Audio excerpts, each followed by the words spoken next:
Hey, new kid, you are not welcomed here. Go back to the jungle. It happened so fast, no one saw it coming.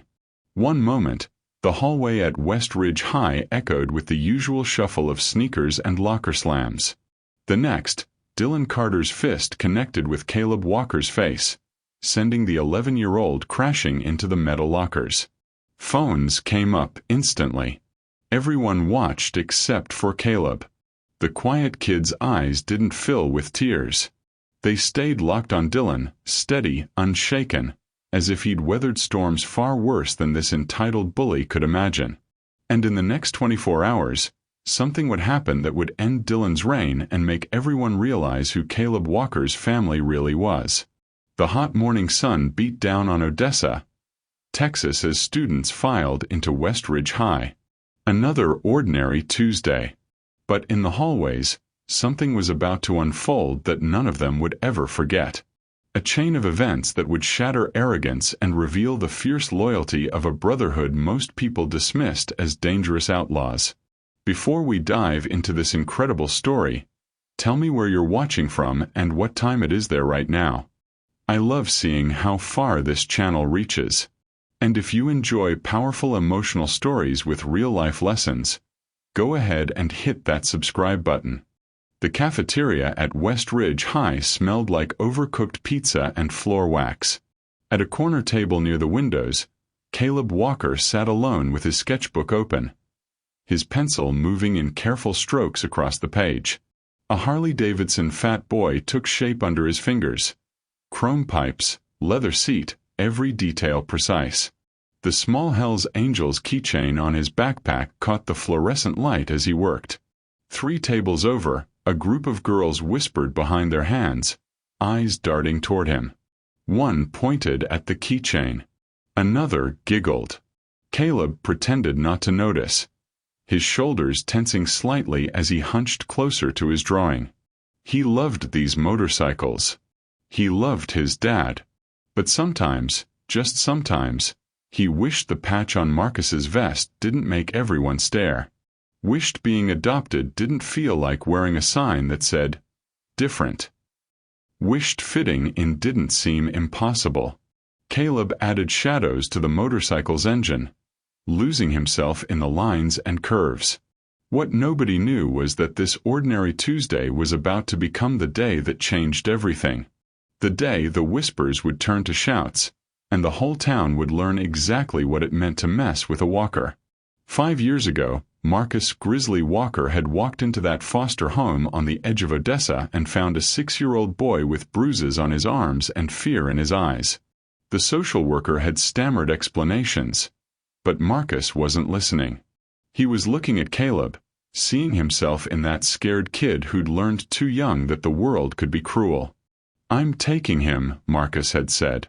Just like that. Tank Morrison had questioned it later at the clubhouse.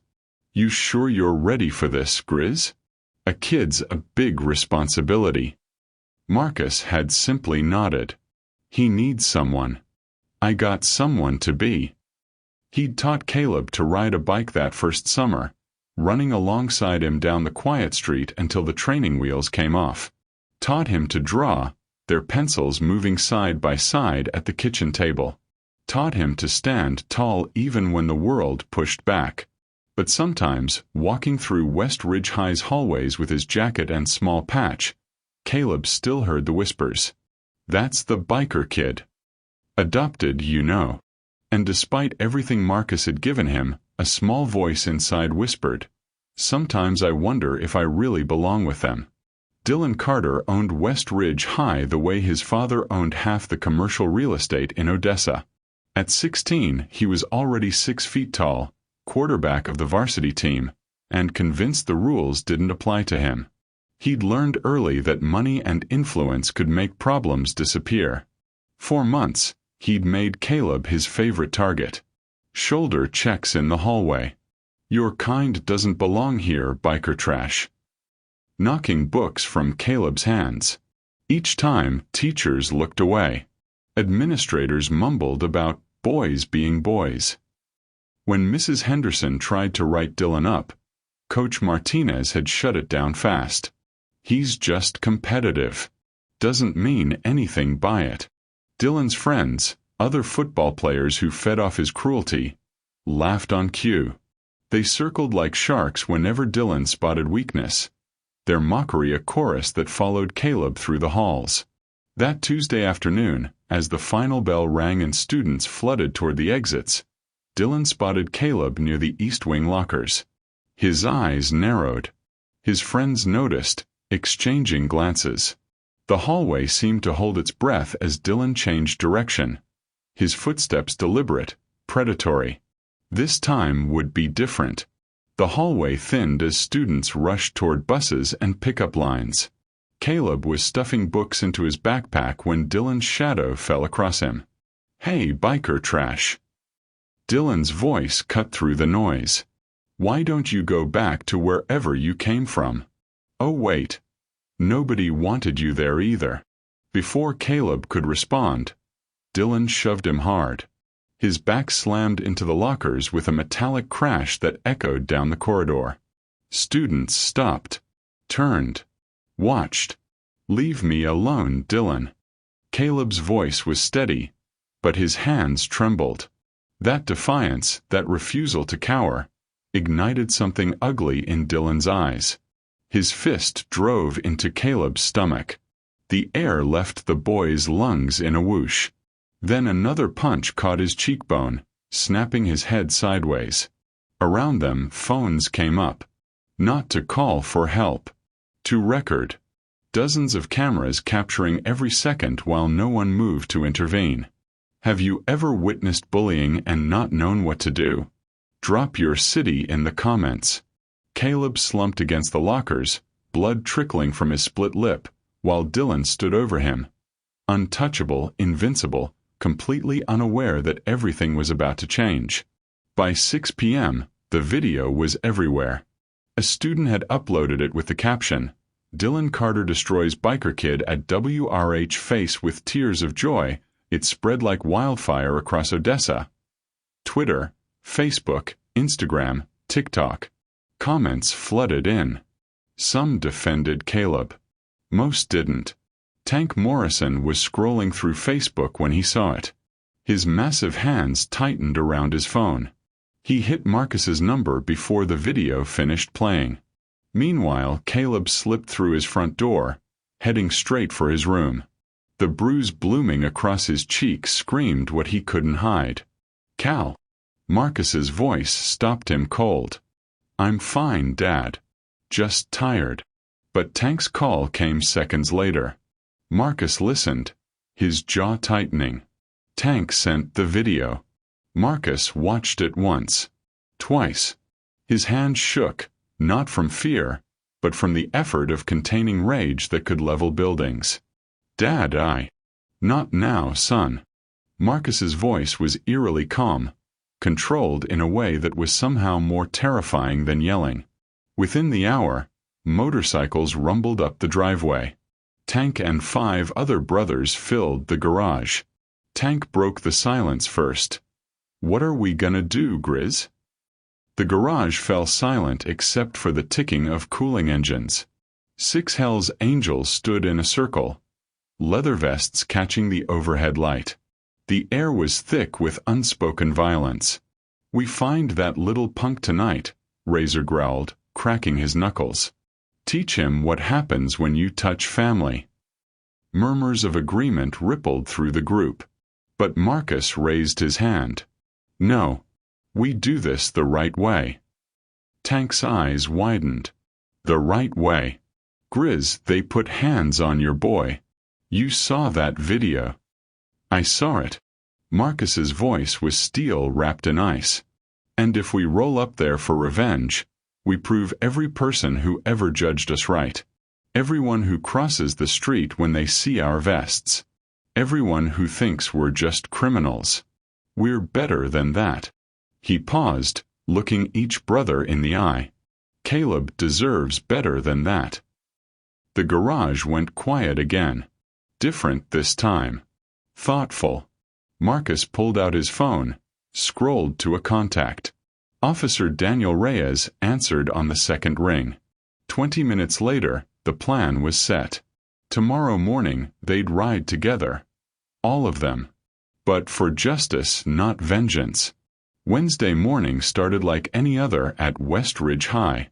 Students shuffled toward the entrance, backpacks slung over shoulders, conversations drifting in the cool Texas air. Then came the sound. Distant at first, a low rumble that grew into thunder. Heads turned toward the street. The rumble became a roar. Dozens of motorcycles rolled into the parking lot in perfect formation, chrome gleaming under the morning sun. Hell's Angels. 25 of them. Maybe more. Students gasped. Teachers froze mid-step. Principal Alvarez's coffee mug slipped from her hand, shattering across the pavement. Marcus Grizzly Walker killed his engine first. His massive frame swung off the bike with deliberate calm. Behind him, Tank and the brothers dismounted. A wall of leather vests, steel-toed boots, and silent authority. But their faces weren't twisted with rage. They were controlled, composed, determined. A patrol car pulled up. Officer Daniel Reyes stepped out, nodding to Marcus. Together, they walked toward the school entrance. Marcus's voice carried across the stunned silence. "We're here to file a report. Official. Legal. By the book." The shock rippled through every face watching. This wasn't what anyone expected. Not even close. Marcus, Tank, and Officer Reyes walked through the hallways like a force of nature. Students pressed against lockers, making way. Outside, the other bikers remained by their motorcycles, visible through every window, imposing but motionless. Peaceful. Principal Alvarez stood behind her desk, her face pale. Marcus didn't wait for pleasantries. He pulled out his phone, hit play, and set it on her desk. She watched. Her hand flew to her mouth. I wasn't aware." "You weren't aware?" Marcus's voice was controlled fury, each word a hammer blow. Half the school recorded it. "Where were you?" Officer Reyes stepped forward, notebook open. "I'm filing official assault charges and a hate crime complaint. I'll need Dylan Carter brought in. Now." 10 minutes later, Dylan strutted into the office, smug confidence intact, until he saw Marcus. The color drained from his face. "Dylan Carter," Officer Reyes said, reaching for his cuffs. "You're under arrest." The walk through the hallways was silent.